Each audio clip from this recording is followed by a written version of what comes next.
Hello and welcome to Aliens Revealed Live. I'm your host, Dean Caporella, here on the Paranormal UK Radio Network.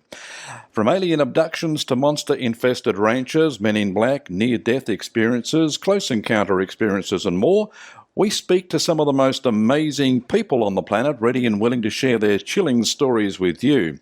And they all come from the Aliens Revealed Live files here on the Paranormal UK Radio Network. Well, whenever the topic of alien hybrid beings is brought up, it elicits different responses from people. Some are drawn to the subject, some dismiss it as nonsense, others will accept that there are things happening on this planet that they can't be explained. Jacquelin Smith has never felt she belonged on this planet. At a young age, her mother told her she was different. She had heightened abilities that she couldn't explain, and her story is a familiar one. In fact, there could be literally thousands upon thousands of people who are part of the alien hybrid beings agenda. And when we inject the word agenda into anything, the immediate connotations are that it's not going to work out too well for one side. But Smith says we need not worry about the alien hybrid program. In the end, it's all part of an evolutionary process hybrids are helping to introduce. These energies are being integrated to create the new human, so we can tap into our potential. And what is that potential? And these abilities within us include heightened senses, which most of us will experience at isolated times within our lives, but we never really give them much thought. Usually, we dismiss them as just one of those things, and it wasn't until Smith was in her 30s and 40s that she really began to understand who she really was. Have you felt at times you just don't seem to fit in? Most of us have. That's the feeling I mentioned above, and we think about for a fleeting moment and then it's gone. The evolutionary process Smith describes as being essential to helping us ultimately evolve to the point that we can harness these abilities is at the core of the alien hybrid beings program. Smith's abilities range from psychic to healing to telepathic communication, and she says she has had to temper her abilities, especially when out in the public. And Jacquelin Smith joins us now. Hi, Jacquelin. Hi, Dean. Thank you so much for having me on your show today. It's my pleasure. We're going to talk about your experiences in your life as a hybrid. So I guess the first question is, when did you first learn that you were a hybrid? Okay, so actually it took me a number of years to start to put the pieces together and to understand that I was a hybrid. And so I really began understanding this more deeply actually when I was in probably my 30s and 40s to understand who I really was. I felt like I never belonged here, and was trying to just figure out, who I was. And so with that, as I put the pieces together, then I understood that I was a hybrid. I had, I call them my star parents, had actually come to me and given me information, but also I remembered when actually when I was in my mother's womb, they had taken my mother aboard the starship and injected me, I call it with a DNA cocktail of 7 different races. Right. And so that genetically altered who I was. It enhanced the abilities I have to be able to do what I'm here, what I'm doing here on Earth. Well, I want to touch on that a little bit later, but first, I guess the first thing, when you say you felt like you didn't belong, what kind of feelings did you have? Yeah, a very lonely feeling like I did not belong on Earth, that Earth was not my home. And like many experiencers feel, I felt like someone had kind of dropped me off here and took off, left me here on my own, was the feeling. And I had a lot to work through as a child, and a teen in that with all of those feelings. I felt that I wasn't like everyone else, and I had these psychic abilities that I didn't quite know what to do with. And some of those abilities freaked my mom out. And so it's, it took me a while to really begin to understand why I was feeling the way I was feeling. I mean, was your mum aware that she had been taken aboard a craft and while she was pregnant, and she knew how this all began? I think she definitely knew on a subconscious level. She always said to me, "You're really different." Mm-hmm. But she did not have conscious memories. They had blocked those memories, I think, I don't think my mother would have coped very well. Right. Having those memories. So they actually blocked her from remembering that. So you mentioned psychic abilities. So what other differences are there between a hybrid and an actual human? Well, the abilities that have been enhanced with me, I've always been telepathic, and I've been an animal communicator for over 40 years. So it's always been natural for me. Telepathy always seemed natural to me, the most direct way of communicating. And why do we have all these words? Yeah.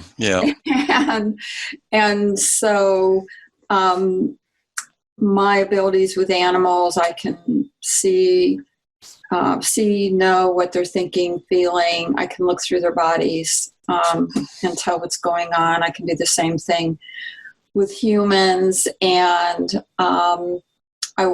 working with people as well. I'm able to tune into them at a really deeper level, at the soul level, as well as other levels. And also, as a child and later on, off and on, I'm telekinetic. So I've had experiences of walking in a grocery store down an aisle at times where the cans would start flying off the shelves. Wow. And light bulbs blowing out. I have to watch myself around my computer. If my frequency goes way up, I've blown out phones and things like that. So it's been interesting learning how to harness those energies, and my focus is on being of service. Yeah. So with the animals, I mean, we often refer to as animals, I mean, they're just there for us. So they actually think. How do they think? I mean, do they think like us? Well, when I communicate with them, they are sending out vibrations. So, and when it comes to me, my brain is able to translate those energies into words. But the animals are always communicating telepathically. We could say energetically. Of course, it's not in words like we have. Yeah. They're so much more in touch than we are, than humans are. They're aware of everything around them. They pick up all our thoughts and attitudes and feelings, and can be mirrors for us as well. I guess the burning question then is, as a hybrid, what ET race is in your DNA? Is it one, or is it a combination of several? I have actually a combination of 7. And so I think of myself, sometimes I call myself a blended soul, or a blended hybrid soul. So I have a race called Quabar, which is I call it my original star race. And that's from, we call it the 7th universe outward from Earth. It's all etheric. It's not physical. And also my star parents in this life are the tall white Zetas. And it's their ship that I was on most of my childhood, and the ones who enhanced my abilities. And then I have Arcturian Zeta. I have angelic in me, a dolphin being-like race. And also we could call it kind of and I guess an amphibian race. Right, right. So We've spoken a lot with Mary Rodwell, who's done some amazing work with ACERN, and she speaks of star children remembering lives on other planets. Is that the case with you? yes, I am able to remember lifetimes I've had as an Arcturian when I was the commander of a ship, actually, and where my home was, and my family. Actually, I've connected with 2 other people who were part of that life, and they remember it as well, which is really fun. Right. Fun. And I've lived many more star being lifetimes than I have human. I've lived as a dolphin-like being. The dolphins here are ancestors, we could say distant ancestors or cousins of the dolphins here that came from this race, who are very dolphin. I call them dolphin-like beings. Yeah. So I guess another question that comes to mind quickly then, having lived these previous lifetimes on other worlds, are we talking about a soul being transferred during these lifetimes? Is that where we're getting at here? I'm not sure what you mean by transferred. Well, I guess once your life is ended on a particular planet, I guess your soul is left your body. Is it designated for somewhere else? Yes, my experience is the soul then decides what form to take in that next lifetime, for the sake of learning and for whatever the purpose might be. The soul is living many lifetimes at once, so it's all simultaneous in that sense. So yeah, my experience is that my soul processes the lifetime and then decides to reincarnate, maybe as an Arcturian, maybe as a wolf-like being in another planet, maybe as a star, maybe as a cat on Earth. So it all depends on what the soul decides is the best form to come into for learning and offering what that frequency of the soul has to offer. Is that the case for non-human hybrids as well? For example, my soul, will it have also experienced life elsewhere? Yes. Definitely. But we just aren't able to remember. Correct, yeah. And so, we are all cosmic citizens, and everyone on Earth is a starseed, or, looking at it from a bigger perspective, everyone is really a hybrid. People have asked me to talk about my story, so sometimes we refer to being hybrid as having been genetically altered somehow, either before we were born or up into early childhood or so. And so that's how the perspective I talk from is a hybrid. But in the bigger sense, we're all starseeds, we're all hybrids, okay, citizens. Yeah.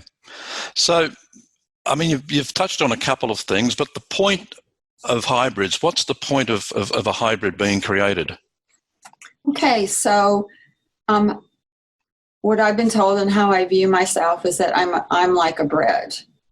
So I have a high, we could say a high portion of star frequency in me, higher than some others might have on Earth. And so I can speak from the human point of view and also the star point of view. So I kind of act as a bridge to bring those different points of view and to help awaken and raise the consciousness of humanity. There's more and more star children coming in who are coming in really awake. Just coming in awake, where I had to go through the process of more of an awakening through my life and through the journey I've been on. Okay. It's quite fascinating because I guess most or all of the reports I've ever read or watched or heard about hybrids is that human hybrids basically are going to replace humans, which I guess begs the question, should we worry about hybrids? No, I think what's happening is it's all part of the evolutionary process, that hybrids are helping introduce and integrate the energies to create the new human who can tap into their potentials, the telepathy and clairvoyance and clairaudience and all those gifts. We all have those gifts. So as people awaken and become aware that they're cosmic citizens in that, then they can more easily tap in to their talents and skills that they have. Okay. So who decides who becomes a hybrid? Well, from the soul level, it's a soul level choice and decision. Yeah. And my whole life, I've been teaching that we are all one. We are all one. We are all one consciousness. Right. And the key messages of the star beings that I communicate with, first of all, the ones that I communicate with are very benevolent. They're very loving. They care about Earth. There are other beings of, we could say, lower or other frequency. I don't connect with them. I just have no interest in that. So I call in the highest beings, to communicate with. And they talk, their messages are, and it's been my messages through my whole life, is we're all one. And to live from the heart, to keep things simple, to live from the heart, and to understand that we are all equal, and to take care of the earth, to take better care of the earth. And so obviously a lot of shifts are happening with Earth right now is because of what we're walking through. Right. Humans who have experienced bad abductions, are these related to the beings that you deal with, or are these the ones you were talking about being on a lower level? Those are different beings that are on a lower frequency level. And I can say I have had some negative experiences with some that are not so nice who took me. But I'm very fortunate to say that most of my experience, 98%, have been absolutely wonderful with the beings who I communicate with, who I work with. And as a child on the ship, I started being on the ship when I was like 3 years old. Mm-hmm. And I loved it. I had a hard time when they would take me back to Earth. I've never thought of myself as being abducted. I've always thought of it in a way that I guess you could call it being taken, but that I'm not a victim, because on some level the soul has agreed to go through the experiences that the person goes through. And some people have a really hard time with that, and I understand that. But for me, I really understand that. And so I absolutely love communicating with these beings. They radiate unconditional love. They are highly evolved. They radiate that unconditional love and peace that humans are still learning about. Yeah. Well, that brings me to my next question. When you talk about unconditional love, and well, I have to ask. I mean, it's at the central core of the Bible, and God is unconditional love. Is it one and the same? Are these beings and who we refer to as God is one and the same? That's an interesting question.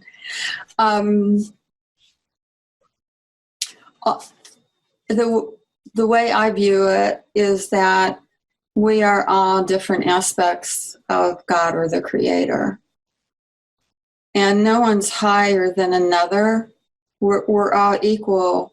We're just having different experiences, depending on what our soul decides it wants to learn and offer where it goes. So we're all the Creator. We're all the One. We're all God, Goddess. Right. Did you ever get a sense while you were on the ships that these beings are obviously pretty powerful. Did you get a sense that there was a higher power above them? Yes, definitely. And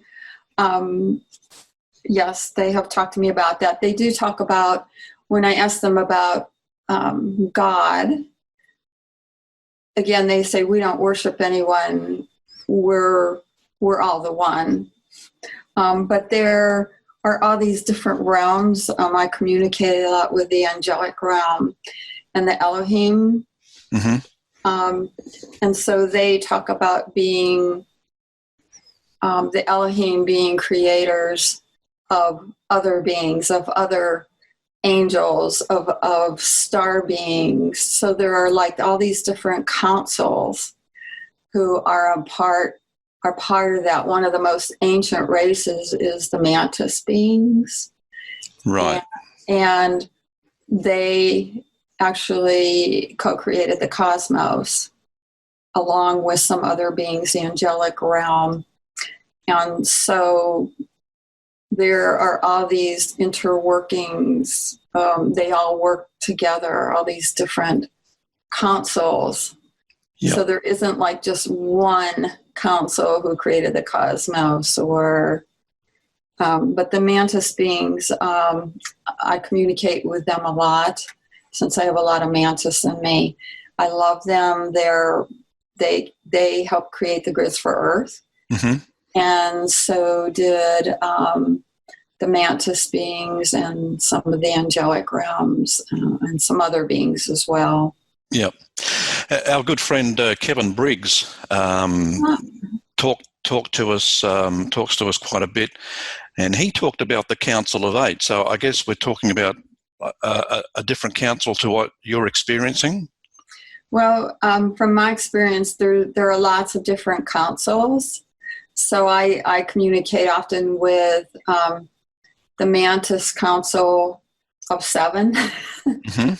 And then there's different angelic councils who may have 10 or 15 beings, the Council of 15. So there are all these different councils. So there was a period of time in 2013, actually on Thanksgiving, where I had 2 weeks of going on and off ships, actually. and going interdimensionally and into all kinds of things. And a ship came out of a portal over my house, and it flew right over me, and flashlights in my eyes and all this. But I ended up on a mothership later, and there were all these councils of beings from different sectors of different galaxies. And I had the opportunity to be involved in that meeting with these beings. And so they had come together to actually talk about, they had business discussing different sectors of the universes and things like that, but they were also talking about Earth and humanity. And, right. And that was an interesting conversation. So there's so many different councils from different star systems who are doing incredible work. It's amazing how Hollywood has often been thought of as being part of a soft disclosure going on at the moment, and some of their movie plots kind of resonate with what experiences actually talk about. And you talk about the different councils and the way they get together. I mean, I'm thinking of a movie, The Day the Earth Stood Still, and the reason they came to the planet was to let the humans know that they'd failed in being the caretakers of the planet. Yeah, that's one of my favorite movies. I mean, as a child, I saw that movie and I never forgot it. I just so resonated with that. And so, yeah, that's one of my favorite movies, actually. Yeah. And we're still working on that, right? Yeah, well, yes. I've always wanted to ask, does E.T. have a sense of humor?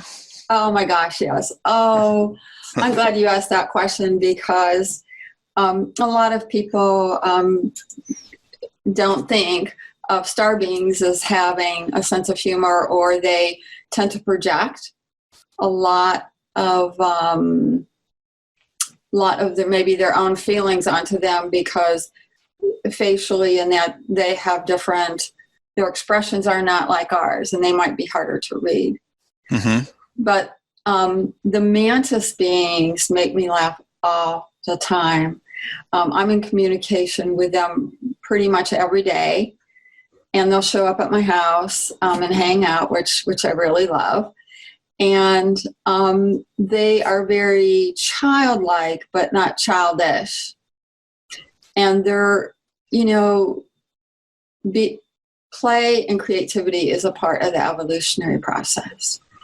And they have this wonderful ability to see the bigger picture of things, but also are able to see the details of things and work with that. But they work with a lot of people on Earth in terms of their own creativity, with artists and healers, all kinds of beings. And I work with a lot of people whose star origin is mantis. Mm-hmm. And so the mantis are great fun. They have these beings have families like we do. Right. And so they have emotions. A lot of people label them as emotionless, and that is not the case at all with the beings I've communicated with. I'm glad you cleared that up. Jacquelin, while on the ship, and there's a lot of talk at the moment about disclosure. Do you ever get a sense of if we as a race will ever have disclosure, say in our lifetimes? Do you get a sense from the beings that you communicate with? So I think it depends on what you mean by disclosure. So I'm talking about announcing to the world, yes, we are real. We've been here for a long time. Now deal with it. That type of thing. I don't think it's going to. I don't think it's going to happen in quite that way. But here's the thing: they're already doing that and have been doing that with experiencers. And because a lot of people that I talk to talk about the messages that they are given. They are here interdimensionally already. It's not like they're going to come in a ship and land and call for, have a media kind of gathering. And so my experience is that there are more sightings of starships or UFOs, and they are closely watching us right now and watching over us as well. And so in terms of disclosure, I think the experiencers, the hybrids, are the disclosure. And many more people are seeing these beings. When I'm working with clients, helping them process their experiences, they'll say, a being was standing at the foot of my bed, and they see the being. Right. So I think it's an awakening with disclosure at a pace that humanity can accept. Yeah. It seems to me that their version of disclosure isn't going to a leader of a country. It seems like their form of disclosure is a people disclosure, and experiences are the front line of that. Exactly. And so, more and more people are stepping out, talking about their experiences, which is very exciting. More and more children are coming in, knowing their experiences. Like I worked with the parents of a 4 or 5-year-old, and this little girl knew before she had come in what had happened to her on a ship with the Greys. Mm-hmm. And she was telling her mother there's Greys in her bedroom at night and what they're doing, and she's talking to them and all this. So this little girl, 4 or 5 years old, she's coming in knowing all that. And so my role was to help support the parents and how to work with her. Right. To support her. And so I think we're going to be seeing more and more of this with the children now coming in. Okay. I'm just watching the time here. We're almost getting close to time, but I wanted to ask you, I did a story recently on experiences and the numbers of experiences that are actually out there compared to what we think. Are we talking in the millions? I think so. And some people who have been on starships, they don't have the memories, but they may gain them later. Like I work with a lot of people or they have a dream and it starts to awaken them. So yeah, I do believe there are millions. Yeah. And that's part of to me, the awakening or the disclosure globally. And people are more prone to come out now and talk about it because there are more safe havens for them to do so without having to go public. Absolutely. I work with people every day, pretty much talking with them, listening to their experiences. And I am able to telepathically communicate with these beings to give the person messages that the star beings want that person to know, and then they start remembering and continue to open. And so it's really, I think it's really great that more and more people globally are remembering and opening and becoming aware that they are cosmic citizens. Great. Jacquelin, I want to talk with you again because it's a fascinating discussion. I want to talk to you more about the people that you see. Maybe we can talk a little bit about other experiences and at some stage down the track, but I'll certainly be in touch. But I really appreciate you giving your time with us today. Oh, thank you so much. I really enjoy being able to share, my experiences and and everything with this subject. Okay, thank you, Jacquelin. Jacquelin Smith joining us today. That was Jacquelin Smith. When Nancy Tremaine was taken on board a craft at the age of 12 years old in 1961, it began a lifelong series of contact events for her. Tremaine experienced her own extraterrestrial cover-up. For 50 years, she knew something had taken place but could never put her finger on it. And it wasn't until a series of regression therapies more than 10 years ago revealed that, yes, indeed, something had happened to her. Well, it was July of 1961, and it was my girlfriend Cindy and I. I was over at her house. We were playing. We were 12 years old at the time, and we grew up in Novi, Michigan, which was a small village. It was all trees and woods, unpopulated. Homes were starting to be built. I was inside playing with her, and Cindy's father called us outside. And we could hear in his voice that it was urgency.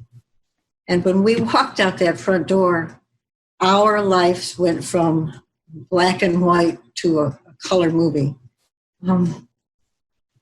There was a ship, a silver ship. I call it a flying saucer at 12 years old. And it was hovering above a tree, just slightly above a tree, between our two homes. It was beautiful.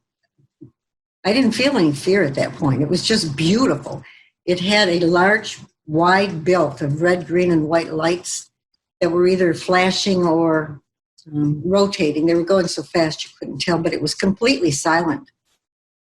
And the funny thing is, Cindy's father was adjusting a small tripod telescope. And I didn't understand it because the ship was right in front of us. I mean, it was right in front of us. And neighbors started to come out of the homes. And they were standing there, and nobody said a word. And then we watched as a Novi, Michigan police car coasted. It actually coasted. Everything was dirt roads back then. And it coasted and stopped right in front of where we were, Cindy and her father and I were standing. And you could hear the rocks on the tires, the stones. It was that quiet. And the two police officers got out of the car, and they walked backwards up the incline where we were all standing.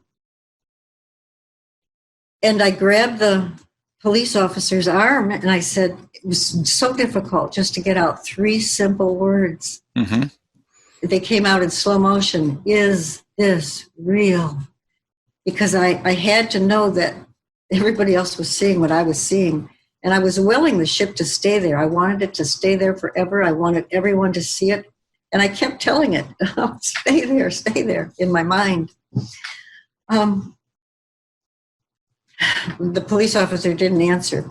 Now, at this point, we're watching a car coming down Meadowbrook Road towards us. Now, Meadowbrook Road is the road that my house is on. And the car is coming closer and closer, and it's putting itself right underneath. Here's the ship, putting itself right underneath the ship. And when it does, a beam of light came out the bottom left-hand side of that ship, and it was aimed at the car.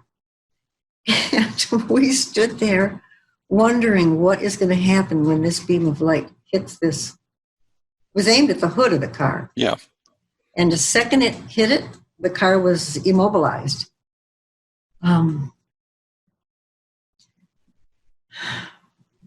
I started jumping up and down at this point. I was a mild hysteria, whatever it was. And the ship, I'm yelling, over here, over here. And the ship tilted on its side. And it spoke 3 words, we see you. And I realized, even at the young age, that ship was alive. I realized it was alive. And that's when the fear set in. And I again grabbed the police officer and I said, do something. And then it jumps from that moment. I was never allowed out past dusk. My father was very strict. And it jumps from that moment to I was home with my dad, and he was kneeling on the kitchen floor holding me and telling me that I was home and that I was safe and that he loved me. And I couldn't understand why it was dark. It was getting dark out. The door was open to the kitchen and I could see. And my dad would never have let me be. I was 10 to 9. I looked at the clock on the stove. It was 10 minutes to 9. He would never have let me be out at that time. And I called my mother. She was working. And my dad said I could call her. And she said, I know. I've had several customers come in the store and they saw it. That's Nancy Tremaine. Tremaine's extraterrestrial cover-up started more than 50 years ago, and it was her father who ordered her never to speak about what she saw. Her incredible story is coming up on the next episode of the Aliens Revealed Live Files, and you won't want to miss it. Thanks for being with us, and don't forget to check out our site at arlhub.com. That's arlhub.com. And as always, keep looking upwards and take care.